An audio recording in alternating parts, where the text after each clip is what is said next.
Halo, perkenalkan nama saya Muhammad Syahroni Hermawan. Di sini saya sudah membuat program Java sederhana tentang algoritma DFS dan BFS. Program sederhana ini ditujukan untuk memenuhi tugas 3 struktur data. Baik, kita mulai saja. Oke. Ini program source code yang saya buat menggunakan Java seperti ini. Semua total ada 127 baris. Oke, pertama di sini saya membuat graf relasi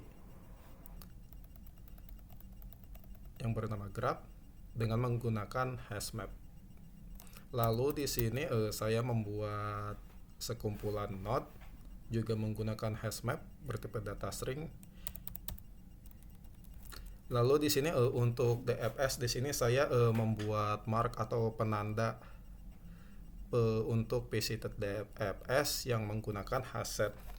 Jadi variabel ini itu saya gunakan sebagai penanda, nilainya itu boolean true atau false. Oke. Di sini saya memiliki fungsi DFS yang memiliki return boolean menerima parameter 2 yaitu node dan target.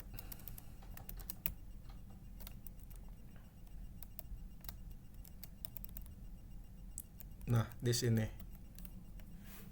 dia menerima dua parameter yaitu A1 dan N. Kemudian di sini ada sebuah kondisi di mana jika visited DPS-nya itu memiliki value sesuai parameter node, maka akan return false. Jika tidak, code akan berlanjut ke sini, maka visited DFS akan menambahkan sebuah node lalu melakukan output seperti ini. Dan setelah itu di sini ada sebuah kondisi yaitu value, mengambil value node, kalau value-nya itu sama dengan target, kemudian kita akan menampilkan output seperti ini yang menandakan bahwa DFS itu ditemukan, lalu akan melakukan return true. Selanjutnya kita akan melakukan sebuah looping di sini menggunakan for. Yang di loopingnya itu graph. Kemudian kita akan melakukan sebuah seleksi kondisi. Kalau neighbor-nya itu ketemu, maka akan return true. Setelah itu program akan return false. Kemudian selanjutnya di proses BFS, di sini saya memiliki fungsi BFS yang menerima dua parameter, yaitu ada di sini parameter string dan integer. Returnnya itu void. Di sini ada sebuah variabel visit yang berbentuk hasset dan queue yang berbentuk linked list.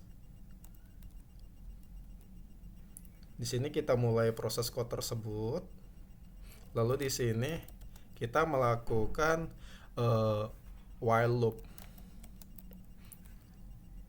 Jadi kalau queue false itu kosong, maka kita akan melanjutkan code, kemudian melakukan output seperti ini. Setelah itu kita akan melakukan seleksi kondisi, di mana jika value node-nya itu sama dengan target, kita akan menampilkan output seperti ini, lalu menghentikan program. Kalau kondisi tersebut tidak terpenuhi, kita akan melanjutkan ke pengulangan for loop selanjutnya, yaitu seperti ini. Dan di dalam for loop ini kita memiliki seleksi kondisi lagi seperti ini. Lalu setelah itu akan menampilkan sebuah output nilai tidak ditemukan. Lalu kemudian ini program main. Di sini ada sebuah inputan dari user. Lalu ini data node dan beserta nilai-nilainya. Terus ini untuk graph.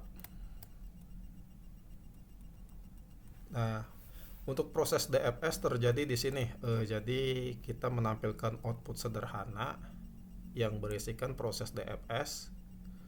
Kemudian kita membuat sebuah variabel found bertipe data boolean, lalu memanggil fungsi DFS. Di mana fungsi DFS ini ya seperti yang sudah dijelaskan tadi di sini. Dia hanya akan mereturn value true atau false. Nah, jadi di sini kalau found-nya itu bersifat false, maka DFS nilai tidak ditemukan. Kita akan melakukan output ini. Kemudian ada proses BFS seperti ini. Proses BFS ini berbeda seperti DFS yang mereturn value true atau false. BFS ini cukup kita panggil seperti ini saja. Oke, bagaimana program tersebut bekerja? Itu seperti ini. Misal kita mencari sebuah nilai, katakanlah 5. Nah,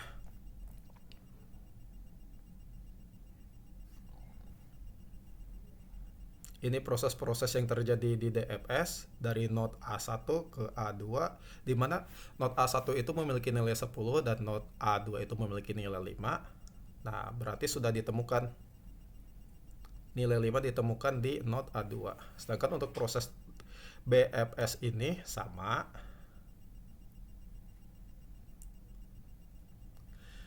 Node A1 memiliki nilai 10, node A2 memiliki nilai 5.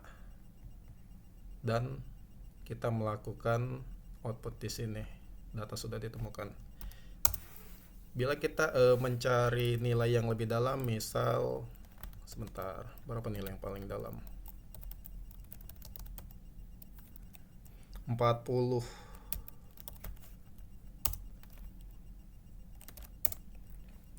Nah, proses yang terjadi itu juga sama di DFS. Mengunjungi setiap node beserta nilai-nilainya. Setelah ditemukan, kita akan melakukan output seperti ini. Begitu juga di BFS. BFS akan mengunjungi setiap node. Setelah ditemukan, dia akan menampilkan output seperti ini. Nah, bagaimana untuk value yang tidak ditemukan? Contoh 35. Outputnya juga sama. DFS akan melakukan pengecekan di setiap node. Dan di sini ini kita tidak menemukan angka 35. Jadi di sini muncul output DFS nilai tidak ditemukan. Begitu juga di proses BFS sama. Seperti itu. Oke, jadi untuk penjelasannya sendiri, apa sih itu DFS? DFS itu Depth First Search. Jadi DFS itu sebuah algoritma yang menelusuri sedalam mungkin sebelum kembali. Jadi cara kerja DFS itu pertama kita memulai sebuah node dari sini. Kemudian node tersebut akan mengunjungi node pertama yang belum dikunjungi. Contoh ke sini. Nah, dari sini node yang di sini itu dia akan memiliki banyak cabang, ya kan? Nah, DFS itu terus akan mencari masuk ke dalam node yang belum dicari, yang belum ditemukan sampai istilahnya itu mentok, nggak ada jalan lagi sampai bawah gitu. Nah, setelah node-nya itu mentok, ya dia akan kembali lagi melakukan backtracking, kemudian mencari ke node yang lainnya lagi. Analoginya itu algoritma DFS itu ya sesuai namanya depth, itu kan kedalaman. Analoginya itu seperti ada sebuah gua yang memiliki cabang banyak, ya kan? Nah, DFS ini masuk ke gua tersebut dan selalu memilih lorong yang paling dalam terlebih dahulu. Untuk BFS sendiri itu yaitu breadth first search. Kalau BFS itu bedanya itu dia Kalau BFS itu kan dari node dia masuk mencari node yang paling dalam gitu kan. Nah, kalau BFS itu mencari node-node tetangganya kayak gitu. Jadi kalau DFS itu mencari node yang paling dalam, BFS itu dia mengunjungi node-node tetangganya gitu. Kayak gitu. Jadi ibaratnya itu BFS itu sebuah algoritma yang menyebarkan informasi ke orang-orang terdekat lah gitu. Jadi yang dikabarin itu orang-orang terdekat dulu gitu. Untuk performa sendiri, DFS itu memiliki memori yang lebih efisien. Terus baik untuk masalah-masalah yang membutuhkan eksplorasi dalam. Nah, tetapi kekurangannya itu DFS tidak bisa menjamin menemukan solusi optimal, ya kan? Contoh, misal DFS sudah masuk node paling dalam gitu kan, sedangkan node yang optimal itu ada di sebelahnya. Nah, itu nggak masuk.